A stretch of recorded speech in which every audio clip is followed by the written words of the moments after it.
Hi, Dr. Bo here. Like and subscribe, please. I'm going to try to do some teaching today.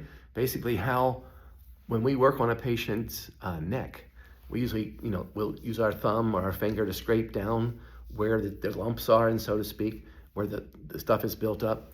And what I've noticed over the years is that if the patient's head is over to the side, let's say it's over to this side, that it will clog the lymphatic flow on this side, and this side of the face over the years will become larger than this side of the face. And that usually tells me, when I see a patient, I'll say, oh my gracious, we've got the stuff here, so we want to try to clean that out by bringing it down into the neck and then down into the lymphatic system, into the chest here. And I was thinking about just going through and trying to explain what my feeling is, and it's not technical, I don't have any research or anything, but how I feel it works and what I want you to do when you go home after being worked on with my thumbs in your neck or the scraper in your back that we use.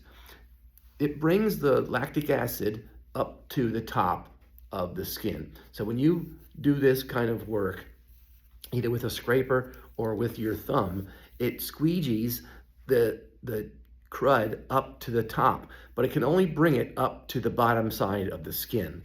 And then it has to go through the skin using Epsom salt. So when you go home after a workout with Dr. Ed or Dr. Bo, whatever, we want you to get in some salt, or just take the salt, and instead of putting it in the tub and soaking in it, why don't we just take the salt and reach into the bag of salt and put the salt in this hand, and then now this hand's salty. So then you just put the salt on the skin that we worked on, would be in the neck or in the leg or wherever we're working, and put it on the skin, and that's going to take and pull. Now this hand has a full salt. Put the salt over here. Now this hand's salty, and now you can put it on your back or on your shoulders or whatever, and you take the pile of salt. You get wet first, take the handful of salt, put it in this hand. Now this hand's salty, smear it on. Now put it over here. Now this hand's salty, smear it on. Now go back and forth till you run out of the handful of salt. And then you can start over again. Instead of putting the salt in the bath and soaking, why don't we just get yourself wet and sit in the tub facing the faucet, reach out, grab a handful of salt, and then just go back and forth